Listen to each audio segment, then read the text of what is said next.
Rose gave him a look, one he had came to recognize, half stubbornness, half reluctance. Di naman dahil hindi ko yun appreciate. Ayoko lang mag-take advantage. Hindi ko kaya. You're not taking advantage. Putol niya na may pilyong ngiti sa bayukod papalapit dito. I promise, if you feel guilty, you can always bar me that chocolate milkshake next time. Tumawa to sa sinabi niya pero mabilis naman naglaho nang dumapo ang mga mata nito sa lamesa. Pinagmasdan niya ito, wanting to close the distance between them. Ginulo na naman siya ng attempted kissing kahapon. Munti ka na siyang makagawa ng kasalanan. Hindi niya maikubli ang nararamdaman ngayon. Kung totoo man siya sa sarili niya, hindi niya maalis sa isip niya ang mukha ni Rose. She was all he wanted, even if he was fumbling down how to handle it. Ngayon, ako pa ang manlilibre ng milkshake. Kayo nagsabi manlilibre sa akin dito. Hirit nito dahilan para bumalik siya sa huwisyo. Oh, sorry, I forgot. Kumain ka na, Rose, bago pa lumamig ang mga pagkain. Diba sabi mo nagugutom ka? Sarkastiko niyang saad. Uminom muna siya ng tubig bago isubo ang risotto. Salamat na lang po. Next time, hindi na Flamington ang pipiliin kong restaurant. Nagmamaktol nitong pahayag bago sinubo ang pagkain. Magsasalita sana siya na may isang pamilyar na boses ang nagulo sa kanila. Elliot! Pareho silang napatingin sa pinanggalingan ng boses. Inosenteng nakangiti si Juliet sa kanilang dalawa. I did not expect to see you here, dugtong nito. Nanigas agad si Rose. Sinulyapan muna siya bago bumaling kay Juliet. Sige, bibigyan ko muna kayo ng space. Usal nito na nagmamadaling inatras ang upuan at tumayo. No, Rose, wait. Pigil na Juliet kay Rose. Nangungusap ang mata ng mga ito. There's something between them that he couldn't quite place. Hindi mo kailangan umalis? Rose just gave her a tight smile, already moving away. Okay lang, magpapahangin muna. Really? Saad ni Juliet habang lumalapit sa kanila. Stay, I wouldn't interrupt your meal. Pero kahit anong pagmamatigas ni Juliet, hindi pa rin nakinig si Rose. Tuloy-tuloy itong lumabas. Magalang na yumuko muna bago umalis. Sumikip ang kanyang dibdib. Hindi niya gustong iwan siya ni Rose pero wala siyang magagawang pigilan to. At ngayon, nandito na naman siya. Na-trap ulit kay Juliet. She's sweet. Puna ni Juliet habang umuupo sa binakanteng pwesto ni Rose. Hindi ko naman sinasadyang takutin siya eh. Pilit siyang umiti. Hindi alam kung paano sasagot. She had something to do? Lumambot ang mga mata ni Juliet nang tingnan siya nito. Napansin siguro ang mga kaguluhang nangyayari sa loob niya. You seem off today. Okay ka lang ba? Tanong nito. Huminga muna siya bago magsalita. It's complicated. Yesterday was rough and now Rose. Umarko ang kiling nito. Tell me, what happened? Nag-alinlangan muna siya. Nagtataka kung gaano karami ang kanyang isisiwalat. Tsaka mabuti pa pag-usapan nilang tungkol kay Magnus. I had an argument with Magnus the other day. May bago na naman siya, Juliet. Sinubukan ko siyang kausapin pero ayaw niyang makinig. Juliet frowned. Her fingers played on the edge of her napkin. Mahirap talaga si Magnus minsan. Is she serious, the girl? I don't know, agara niyang sagot. But it's messing him up. He's pushing people away, making bad decisions. I told him as much but he won't hear me out. Isang mahabang katahimikan ang nabuo sa pagitan nila. Juliet's expression turning somber. Umirap to na ilang beses hanggang sa nagulat siya kasi napuno ng luha nito ang mukha. Siguro basta na ito, bulong nito sa pagkak na boses. If he won't change then, I think it's time for me to stop chasing him. His heart sank at her words, feeling a strange tug of sadness for his friend. He always rooted for Juliet and Magnus in some way, even if it was painful for him to watch. But the reality of her giving up was sobering. Ayoko sana siyang pakawalan, ana Juliet. Pinupunasan ng mga luha matapos itong bigyan ng tissue. Pero kung wala talaga siyang pakialam, what's the point? Napapagod na rin ako at ayoko nang magpakatanga pa. Niyanig siya sa sinabi nito. Ito ang kinatatakutan niya. Mawawalan siya ng mabubuti at tapat ng mga kaibigan. Kiniyom niya ang mga palad. What's the point? Pabalik-balik sa isip niya. Naaawa na siya rito pero oras na siguro para mag-let go ito. Kinuha niya ang kamay ni Juliet. Banay itong pinisil. You deserve someone who loves you fully, Juliet. Oras na rin siguro para mag-focus ka sa sarili mo. Sumikip ang dibdib niya. He hated seeing her in pain, but he also knew that this was a crossroad for her. Kung di man makita ni Magnus anong nasa harap nito, marahil oras na para layuan to ni Juliet. Di naman yata fair yon kung palagi to naghihintay sa tao na noon ka namang ina-appreciate. Itutuloy ko pa rin ang pagka-cancel ng engagement. I will totally set you free, my dear friend. Aniyang pilit pinaaangat ang mood nila. He hate being sad. Kinuha niyang kamay nito. Bahagyang umiti ang dalaga. Nahimasmasan to pero pulang-pulang ilong at mga pisngi sa pag-iyak. Suminghap si Juliet bago nagsalita. Salamat. I will still be your friend, Elliot. Maraming salamat sa lahat ng tinulong mo sa akin. Is this really official that you will close your heart to him? Paninigurado niya. Nag-alinlangan to. I don't know. But I will try to stop this feeling first. You know, sabi nila kusa lang daw tong mawawala. Naging makulimlim ang mukha niya. Hindi niya kayang binabalak gawin ni Juliet. Ilang taon nitong may malalim na pagmamahal kay Magnus. Halos buwis buhay na nga ito. Hindi niya alam kung makakalimutan ba nito si Magnus. Siya nga nakaramdam lang ng bagong feelings at natitiyak na pag-ibig yon, hindi niya magawang makalimutan. Pero bigyan niya lang ng moral support sa Juliet. Kung saan tumasaya, doon siya. And what about you? Biglang tanong ni Juliet. Malalim tong napatingin sa kanya. You seem different too. Is it because of Rose? He caught his breath. The mention of Rose's name sending his heart into a rapid thrum. Anong tanong yan? Tanggi niya. Hindi ka pa ba nahuhulog sa kanya? Ang cute niya kaya at bagay kayo, tukso nito. Ganon kabilis magbago ang mood nito. Kanina umiiyak, ngayon masaya na, tapos babanggitin pang pangalan ni Rose. Anong white lies bang sasabihin niya para pagtakpan ang totoo niyang nararamdaman para sa kanyang sekretary? Sekretary ko lang siya. Bawal ang boss ma-inlove sa empleyado nila. Pagde-deny niya ulit. Hindi to naniwala. Ay sus, in denial pa. Hulihin mo na bago pa hulihin ng iba. Kinikiliti nitong pahayag. Kinuha nitong rosa sa vase at mabilis pa sa kidlat na tumango. What are you going to do with it? Usisa niya. Kinakabahan siya na makaramdam ng masamang kutob. Mapaglaro itong si Juliet. Baka ipaprank si Rose. Tumayo siya para sundan ito. Tutulungan kita na ligawan siya. Tipid nitong pahayag sa nilakapan na papaglarong iti. Naalarma siya. Hindi tama to. Baka maisipan siya na masama ni Rose. No, he can't do this. Juliet, I warn you. Don't make crazy things. Babala niya. Isang ngiti ni Joker ang pinaskil nito sa mukha bago siya tinilikuran at tumakpang palabas ng restaurant. Didiretso yon kung nasan si Rose. Lumakas ang tibok ng puso niya. Tila hihimatayin siya. I told you, don't you dare. Natigilan siya na magkasalubong sila ni Rose. Nanlalaki ang mga mata nito, halos sasabog sa tawa. Kasalanan to na Juliet? Hawak niya sa leg ang kaibigan habang inaagaw ang rosa sa kamay nito at eksaktong tumama sa mukha ni Rose. Kumibot ang dulo ng labi ni Juliet para sa isang magandang binibini mula sa kanyang boss na ninais siyang ligawan. Ayos lang ba, miss? Taas baba ang kilay na saad ni Juliet. Maluhalo ang binitawan nito. Katapusan na niya. Hindi kasi naagaw ang rosas. Nagtagumpay si Juliet. Laglag pa nga naman inabot ni Rose iyon. Anong ibig sabihin nito, sir? Tanong nito. Yun lang, katahimikan na kaagad ang sumunod. Sinira ni Juliet ang katahimikan nang tumawa ito na nakakaloko. Hinagip niya ang braso nito. Nataranta siyang hinatakto palabas. Uy, si Elliot, aminin mo na kasi. Biro ulit nito. Biglang naloka si Juliet at para naman siyang matutunaw. I will explain later. Aniya bago tuluyang nilasan to at inila palabas si Juliet. This is really crazy. I'm sorry.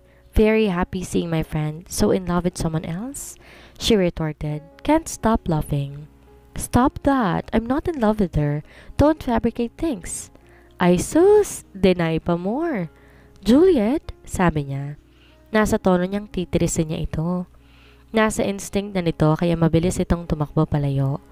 Nagmistula silang mga bata na naghahabulan sa kalsada. Ewan niya na lang kung ano ang masasabi ni Rose kung nanonood to ng bardagulan nila ni Juliet. I'm getting mad. Hindi makalimutan ni Rose ang nasaksihan kahapon. It was her first time seeing him acting like a child. Maghahabulan ba naman sa kalsada?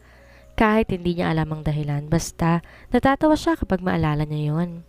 Rose, ito ang mga dokumento na kailangan mong i-review. Sabi ng marketing manager at walang modong ibinagsak ang 3 folders sa kanyang lamesa. Muntikan siyang mapaigtad.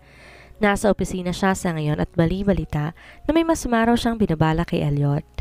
Nangyari lang yon na naging referee siya ng boxing ni Elliot at Magnus. Lumala pa na may isang nakahanap ng tip na kumakain sila ng lunch sa nangyaring restaurant. Siyang laman ng chismis at masama rin ang tingin sa kanya ng lahat. Oh God, help her! Pero hindi po to kasali sa trabaho ko, reklamo niya. Sumama ang mukha ng aruganteng matabang lalaki. Total, palagi kayo magkasama ni Sir. Ikaw nang bahala magpasa sa kanya niyan. Utos nito. Pinupuwersa talaga siya. Sa gilid ng kanyang isipan, nanggigigal siya at gusto niya tong tirisin. Nagsisimula na maging arugante ang mga co-employees niya. Di niya naman inaano. Simula nang dumating siya rito, ni isa, walang gustong makipagkaibigan sa kanya. Tinitingnan lang siya na mula itaas hanggang ibaba, tapos babaliwalain na. Mabuti na lang di yan naging empleyado ang mga to sa kanyang kumpanya. Tiyak ipa-fire niya lahat. Rereklamo ka pa. Kung makadikit ka kay bossing, Miss Tula kanyang girlfriend eh. Balak mo yatang agawin siya kay Miss Juliet, ha? Iba na talaga mga gold digger ngayon. Walang preno nitong salita. Dinidiin talaga bawat bigkas. Inawakan niya na mahigpit ang fountain pen. They are misjudging her. At sa mukhang to, sasabihan pang gold digger? Nawala ang timpi niya. Tumayo siya at dinuro ito. Hoy, saan mo naman napulot yan? Siyempre, sekretary ako ni Sir Elliot at trabaho kong sundan siya at hindi ako gold digger. Mas marami pa akong pera sa'yo. Nawawala na siya ng poise. Hindi siya pwedeng ma-stress sa walang kwentang usapan na to. Nanunodyong tumawa ito. Talagang sinusubukan ng pasensya niya. Filingera. Sinong filingera? Hindi natapos ang pagsasalita nito nang sumulpot ang boses ni Elliot mula sa kanyang likuran. Miss Tulang naging bato si marketing manager. Ayun, mabilis bumalik ang karma. Nawalan ng dila, hindi makarason sa harapan ng boss nila. Sinabihan niya akong filingera dahil sunod ng sunod po ako sa inyo. Nagtatampo niyang saad. Naging maputla ang mukha nito. Lalong naging bato dahil sa nakakasulasok na tingin ni Elliot dito. Hindi po yun totoo. Nanginginig nitong rason, tsaka nilipat ang tingin sa kanya. Miss Mendoza, wala akong ginagawang masama sa'yo. Please refrain from accusing me. Tinirik ko ang aking mga mata. Grabe siya pang binabaliktad ngayon. Sige po sir, babalik na ako sa trabaho. Nagmamadali nitong excuse. Ano bang pakay mo rito? Kung guguluhin mo ulit si Rose, ide-demote kita. Kakilakilabot itong babala. Nataranta ang lalaki. Mabilis kinuha ang 3 folder na initsa kanina sa kanyang lamesa. Wala tong lingon ang tumakbo palayo sa kanila. Nakatitig sabay iling lang sa mga empleyado na nakasaksi sa pangyayari. Lihim siyang tumatawa. May hustisya kaagad sa mga taong inaapi. Nakapamulsa na tumingin si Elliot sa kanya. Binabasa nito ang mukha niya. Tell me later what he has done to you. I will surely demote him. Ha? Bigla siya na konsensya. Sa simpleng bagay sisirain niyang buhay ng iba. Di naman siya ganun kasama. Kalimutan na po natin yon. Hindi ko naman dinibdib ang mga sinabi niya eh. Pagtatanggi niya. Lalong sumingkit ang mga mata nito. I don't tolerate bullying here. If utang na loob, Elliot, kalimutan niyo na. Putol niya sa pagsusumamong boses. Mabuti na dala ito. Palalampasin ko sa ngayon. Pasalamat siya, busy ako. Johannes will arrive within 20 minutes, so you should prepare us cafe americano. Tiningnan muna nito ang relo bago bumalik sa opisina. Kinamot niyang ulo gamit ang ballpen. Tumayo siya para magtungo sa kitchenette at maghanda ng kape. Pinaskil sa mukha ang matamis ng ngiti habang marahang naglalakad palapit sa lamesa kung saan nagmi-meeting si Elliot at Johannes. Nangangatal siyang bitbit ang tray. Bigla kasi siyang na-conscious sa gwapong mukha at makisig na tindig ni Elliot. Umaapaw ang charm nito habang kausap si Johannes. Kailangan niyang makatakas kaagad. Rose, just in time, Johannes exclaimed as she entered. Umuusok pa ang 2 mug sa tray. Ang lambing ng boses nito na may kalakip na enthusiasm at sinabayan ng charming smile nito na tila nagbibigay liwanag sa madilim na conference room. Binaba niya ang tray. Nanginig ang puso niya sa pagpansin nito. Hinawi niya muna ang buhok na sumasagabal sa kanyang mukha bago ngumiti na magalang. Sana magustuhan niyo. Medyo matapang lang. Aniya, I'm counting on you to revive me, Rose. Your coffee is legendary. Sabi nito, yumukod pa. Naalarma siya. Iba kasi ang pakikitungo nito. Hindi naman legendary ang kape niya. Ayan, bigla siyang nailang kay Johannes. As she began distributing the mugs, Johannes reached out his fingers, gently pinching her wrist as he playfully exclaimed, You know, dapat ka mag-sideline bilang barista sa cafe ni Sirius. This is how coffee meant to be served, with a smile and a dash of rose charm. Nangiti ba siya o masisindak? Wala siyang choice kundi maging plastic. Kunwari na flatter siya at kinikilig na tumatawa, pero ang daliri nito sa kamay niya, kanina pa niyang gustong putulin. Ay, nakaka-flatter naman po kayo, pero magsistik lang po ka sa trabaho ko. Aniya at sumulyap kay Elliot. Umaasang ngingiti rin gaya niya pero sa hulip, napansin niyang dumilim ang mukha nito. Nanliit ang mga mata, tila may namumuong bagyo mula sa Pacific Ocean. Mabilis niyang kinuhang kamay kay Johannes. Pakit siyang umiti at saka umakmang aalis. Rose, why don't you grab some potato fries for me? Sabad ni Elliot. Nakakagulat at mariin ang tinig nito. Sa biglaan nitong request, pareho silang nagulat ni Johannes. Lalo niyang pagkakamala na hindi ito mahilig sa prito, lalo na sa patatas. Mataas daw ang carbs nito. Conscious to sa pagpapalaki ng six-pack abs.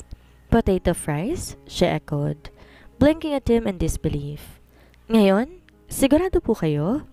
Yes, now. Anong problema? He replied. His gaze still locked on Johannes, who wore an invigoratingly smug grin. I mean, you know how much I love them. Plus, it's a perfect complement to coffee, don't you think? Tila binuhusan siya ng malamig na tubig. Sigurado ba ito? At paano nito nagustuhan ng patatas? Hay, napaka-low gets niya. Rason lang yun ni Elliot para palayasin siya. Imbes na umalma, kumontra o sumalungat, magalang na lamang siyang tumango. Opo, masusunod pero nasa kalagitnaan kayo ng meeting. Napapikit siya kaya kinontra niya pa rin. Kaya nga, mabilis lang yan. Just run down to that little cafe down the block. You'll be back before you know it. Pamimilit nito. Tumaas ang tensyon sa boses habang tinuro ang pinto. Inikot niyang ilang hibla ng buhok.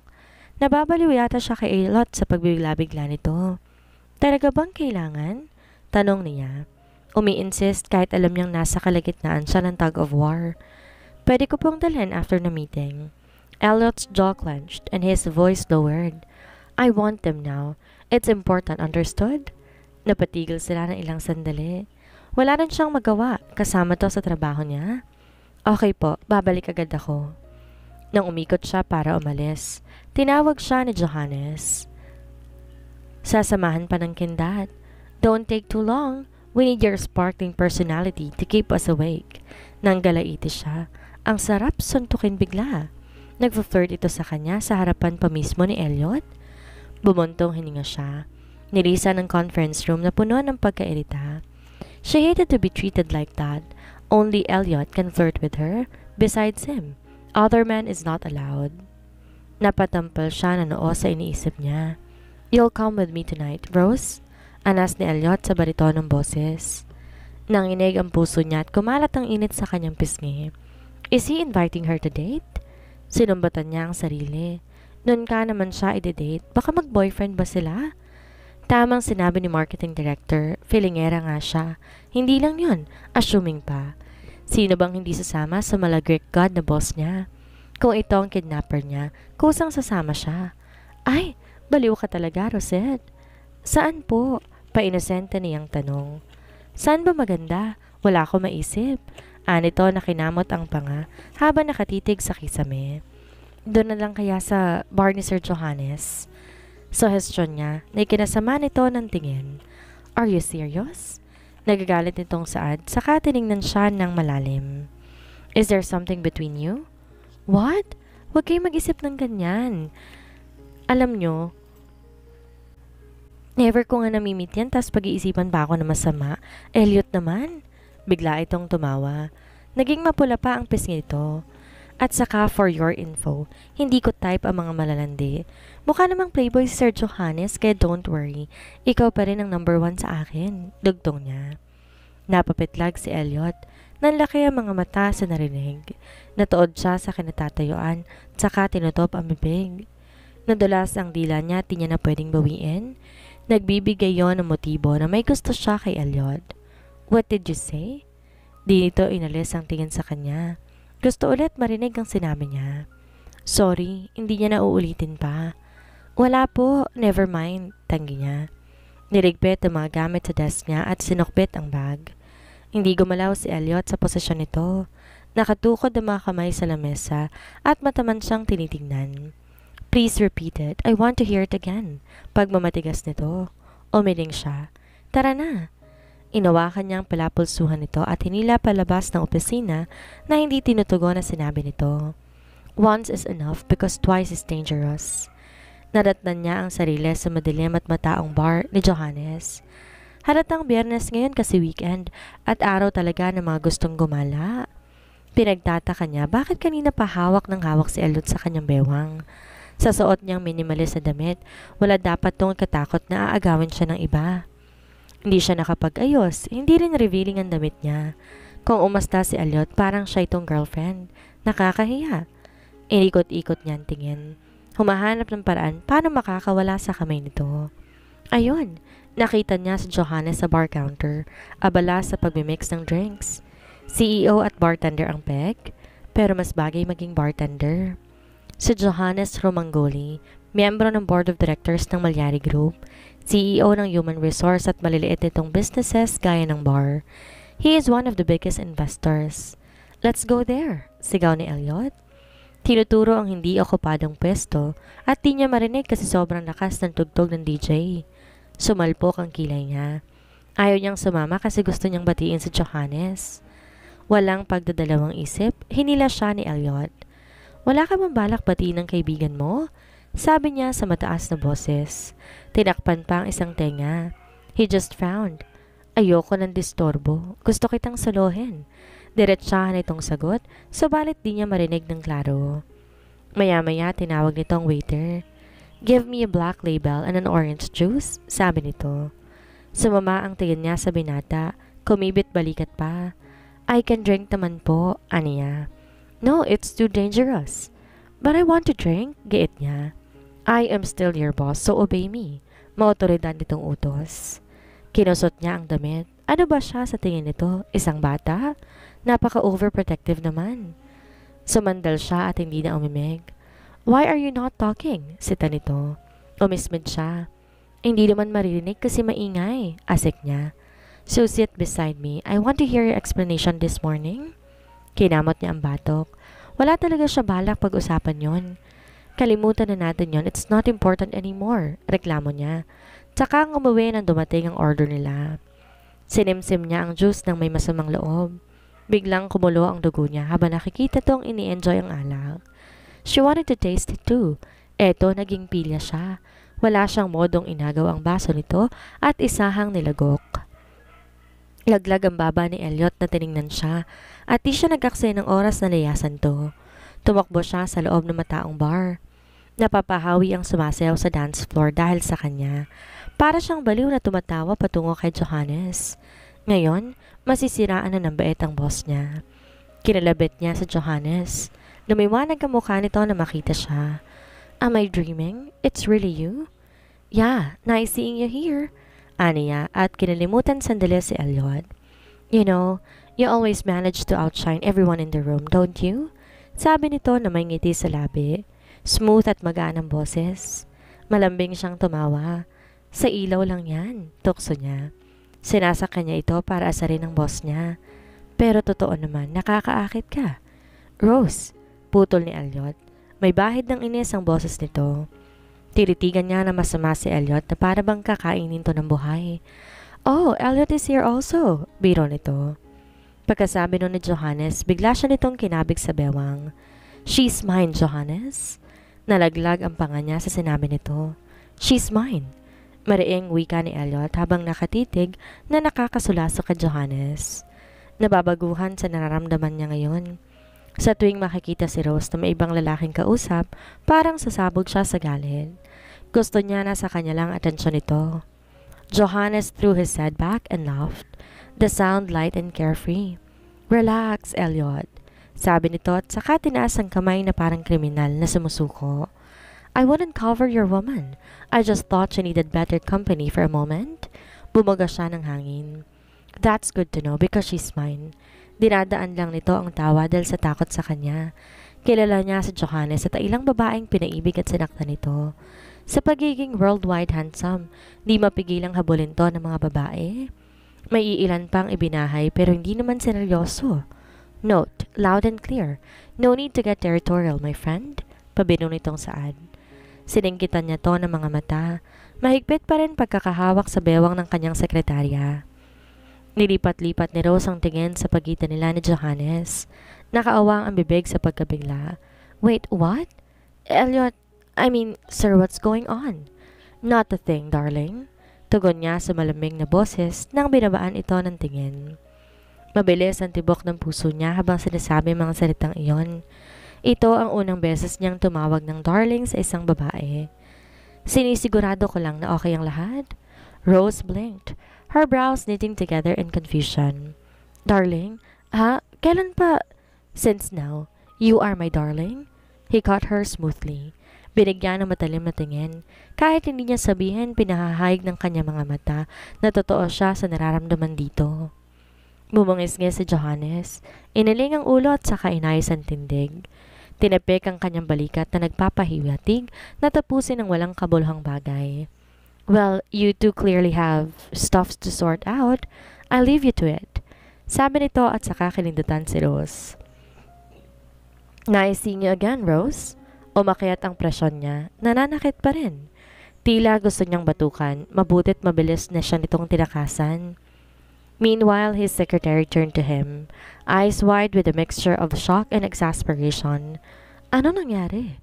tanong nito, halos pabulong.